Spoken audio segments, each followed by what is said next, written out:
Solar sector एक ऐसा sector है जिसका फ्यूचर ब्राइट है, इसमें कोई डाउट नहीं है। इसलिए इस सेक्टर ने इन्वेस्टर को मालामाल भी किया है। लेकिन नए इन्वेस्टर के लिए यह सेक्टर काफी चैलेंजिंग भरा रहा है, क्योंकि बुल मार्केट में ऐसी भी कंपनियां खूब भागी जिनका बिजनेस खराब है और रिटेल इन्वेस्टर फंस चुके हैं ऐसी कंपनी में। सोलर सेक्टर की जानी मानी एक ऐसी ही कंपनी में लगातार लोअर सर्किट लग रहे हैं और सिर्फ 6 दिन में 43% गिर चुका है। जो कंपनी 7,000 करोड़ के प्रोजेक्ट हैंडल कर रही थी, उसका नाम डिफॉल्ट कैटेगरी में डाल दिया गया है। मैं बात कर रहा हूं जेंसॉल इंजीनियरिंग की। तो कौन कौन फंसे हुए हैं ईमानदारी से कमेंट में बताइएगा। तो आखिर ऐसा क्या हुआ इस कंपनी में कि शेयर में इतनी बिकवाली शुरू हो गई? क्या है जेंसेल की कहानी? क्या ये द एंड है या फिर कंपनी एक बार फिर से बाउंस बैक करेगी? तो पूरा केस जानेंगे आज की वीडियो में कि आखिर चल क्या रहा है, जिससे कि आप समझ पाओगे। लेकिन अगर आप कभी भी किसी भी स्टॉक में इन्वेस्ट करते हो, किसी के कहे सुने में कभी इन्वेस्ट मत करो। इसीलिए मैं हमेशा बोलता हूं, जब तक आपको फंडामेंटल एनालिसिस नहीं आएगी, कंपनी के बुक्स को रीड करना नहीं आएगा, आप कभी पैसा नहीं कमा सकते। हो सकता है मार्केट में बुल रन चले, 2 दिन कमा लोगे, 3 महीना कमा लोगे, 6 महीना कमा लोगे, 1 साल कमा लोगे, लेकिन लॉन्ग लास्टिंग कभी नहीं हो पाएगी। इसको आप लिख के रख लीजिए। और अगर आप चाहते हैं कि मैं कैसे फंडामेंटल एनालिसिस करता हूं, आपको भी करना है बिल्कुल बच्चों की तरह, तो हमारी फंडामेंटल एनालिसिस की क्लास खरीद सकते हो 9708094321 पे कॉल करके। चलिए शुरू करते हैं। और ये देखिए हमारा टेलीग्राम का चैनल है, ब्लू टिक वाला चैनल है, सारी अपडेट आती रहती है। आपको स्टॉक मार्केट की अगर ऐसी अपडेट चाहिए तो जुड़ सकते हैं, लिंक डिस्क्रिप्शन में। तो रिसेंटली क्या हुआ कि कंपनी पर कुछ डिफॉल्ट के केस लगे हैं। तो क्या है ये डिफॉल्ट और कैसे सामने आया, ये समझने के लिए बिजनेस समझना पड़ेगा। देखिए मैं समझा रहा हूं, आप समझिएगा। कंपनी 2012 में शुरू हुई। कंपनी का एक ही मिशन था कि भैया इंडिया क्या हो रहा है, रिन्यूएबल की तरफ जा रहा है, हम भी रिन्यूएबल की तरफ जा रहे हैं। तो ये company solar power system design, procure और मैन्युफैक्चर करती थी। छतों पर लगे सोलर पैनल, बड़े ग्राउंड माउंट सिस्टम और फ्लोटिंग सोलर प्रोजेक्ट तक सब इनके पोर्टफोलियो में थे। कंपनी 2021 में रेवेन्यू पता है कितना था? सिर्फ 663 करोड़ था, जो 2024 में बढ़कर हो गया 964 करोड़ और 7,000 करोड़ का ऑर्डर बुक और हर साल 40% की ग्रोथ। अब इतना ग्रोथ देखे कोई भी अट्रैक्ट हो जाएगा, लेकिन ये एक अलार्म है, क्योंकि कोई कंपनी अचानक इतना एक्सपोनेंशियल ग्रोथ दिखा दे तो भैया डर जाइए, खुशी मत मनाइए, डर जाइए। अब क्या खेल चल रहा है इतने हाई ग्रोथ के पीछे, ये रिटेल इन्वेस्टर नहीं समझ पाते। तो ये खेल का पर्दाफाश करने के लिए क्रेडिट रेटिंग एजेंसी सामने आई। अब हुआ क्या, जब इतना ज्यादा ग्रोथ कोई कंपनी करती है तो उसके लिए कैपेक्स की जरूरत पड़ती है। और कैपेक्स कहां से होगा? या तो लोन लेना पड़ेगा या शेयर सेल करने पड़ेंगे। तो कंपनी ने ज्यादा कर्ज ले लिया, लेकिन इसमें एक रिस्क होता है कि भैया कर्ज तो लिया, लेकिन रीपेमेंट अगर टाइम पे नहीं किए, वापस पैसे टाइम पे नहीं किए, तो कंपनी को डिफॉल्ट की कैटेगरी में डाल दिया जाएगा। और ऐसे काम को अंजाम देती कौन है? Credit rating. तो केयर रेटिंग और ICRA जो कि रेटिंग एजेंसी है, दोनों ने जेंसोल का क्रेडिट रेटिंग डी कर दिया, मतलब डिफॉल्ट रेटिंग। और इसका एक ही रीजन था कि कंपनी ने अपने लोन टाइम पर नहीं चुकाए। टाइम पर लोन ना चुकाने का सीधा मतलब है कि कंपनी बुक्स में जो नंबर शो कर रही है प्रॉफिट का, वो रियल नहीं है। अगर रियल होता तो कंपनी कर्ज देती कि नहीं देती, कमेंट में बताओ। अब बताओ, इतना बेसिक तो बिजनेस आप भी जानते हो कि आप अगर प्रॉफिट कमा रहे हो और आपके ऊपर कर्जा है और प्रॉफिट भी बहुत तगड़ा आ रहा है, तो आप कर्ज चुकाओगे कि नहीं? क्योंकि मुझे भी पता है ना कि अगर मैं कर्ज नहीं चुकाऊंगा तो क्रेडिट रेटिंग का घंटा बज रहा है, कभी भी हमें डिफॉल्ट की कैटेगरी में डाल देगा। एकदम सिंपल है। लेकिन अब आप लोग क्या होता है, कोई शेयर भाग रहा है तो आप लोग एकदम ये सब भूल जाते हो, ये सब बिल्कुल इग्नोर करते हो, जबकि एकदम मैंने कोई ऐसा यूनिक चीज नहीं बताया। इससे पहले भी बहुत सारे शेयर का मैंने पर्दाफाश किया है, बट वही चीज है कि हर जगह लोग फंसे। आज वारी में कितने लोग फंस गए? आप में से कौन कौन वारी में फंसे हुए कमेंट में जरूर बता दीजिएगा। तो कहने का सेंस है कि ये सब चीज बहुत बेसिक तरीके से समझना जरूरी है, ठीक है ना? तो यहां पर रेटिंग रिपोर्ट के अनुसार कंपनी ने टाइम पर लोन कभी पे ही नहीं किया और इसके चलते कंपनी को डिफॉल्ट की कैटेगरी में डाल दिया। अब इससे नुकसान क्या होगा कंपनी को? कंपनी के पास 7,000 करोड़ के ऑर्डर बुक है, उसको एग्जीक्यूट करने के लिए क्या होगा? पैसे की जरूरत।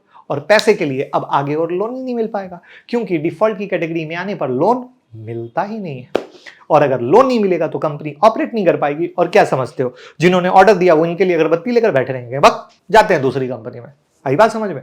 लेकिन कहानी सिर्फ लोन डिफॉल्ट तक सीमित नहीं है। एक और प्रॉब्लम, ICRA ने जो रिपोर्ट दी उसमें एक और बड़ा धक्का लगा। जो डॉक्यूमेंट जेंसेल ने दिए थे अपने टाइमली पेमेंट का प्रूफ दिखाने के लिए, ध्यान से सुनिएगा, पेमेंट का प्रूफ दिखाने के लिए, वो नकली निकल गए। राइट? और वो मैं ICRA की रिपोर्ट डिस्क्रिप्शन में डाल दूंगा, आप चेक कर लेना, क्योंकि मैं अपने मन से कुछ नहीं कह रहा। जो रिपोर्ट है वो पढ़नी पड़ती है, तभी आपको कुछ बता पाता हूं। और इसका साफ मतलब है कि कंपनी में कुछ तो गड़बड़ है, इसलिए मार्केट में पैनिक मच गया और 6 दिन में शेयर 43% गिर गए। अब कंपनी में ह्यूज सेल ऑफ के पीछे एक और रीजन है, वो है प्रमोटर होल्डिंग।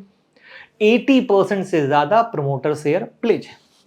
अब जब प्रमोटर अपने शेयर प्लेज करते हैं तो इसका सीधा मतलब है कि उनको लोन लेने के लिए अपने शेयर को गिरवी रखना पड़ रहा है, और ये एक नेगेटिव इंप्रेशन होता है।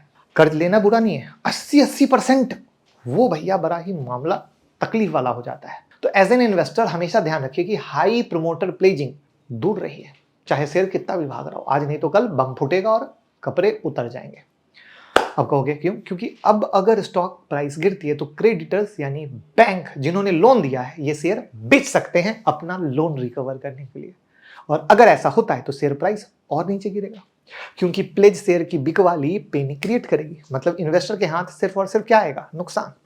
तो ये थी पूरी कहानी जेंसल में चल क्या रहा है, क्यों पैनिक सेलिंग हो रही है या क्यों पैनिक क्रिएट हो रहा है। अब एक बड़ा सवाल, क्या जेंसल खत्म हो गया या कोई होप है?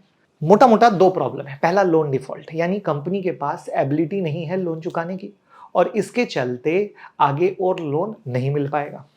दूसरा, कंपनी के प्रोमोटर ने शेयर प्लेज किए हैं, जो कि अगेन एक नेगेटिव न्यूज है, राइट है ना। तो अब कंपनी का जो फ्यूचर है डिसाइड कैसे होगा? तो सबसे पहले तो भैया डिसाइड होगा क्रेडिट रेटिंग से। क्रेडिट रेटिंग इंप्रूव होती है अगर, तो इसका मतलब हुआ कि कंपनी अपने लोन टाइम पर पे कर पा रही है। लेकिन अगर मुद्दा लोन रीपेमेंट का है तो कंपनी रीपेमेंट कैसे करेगी?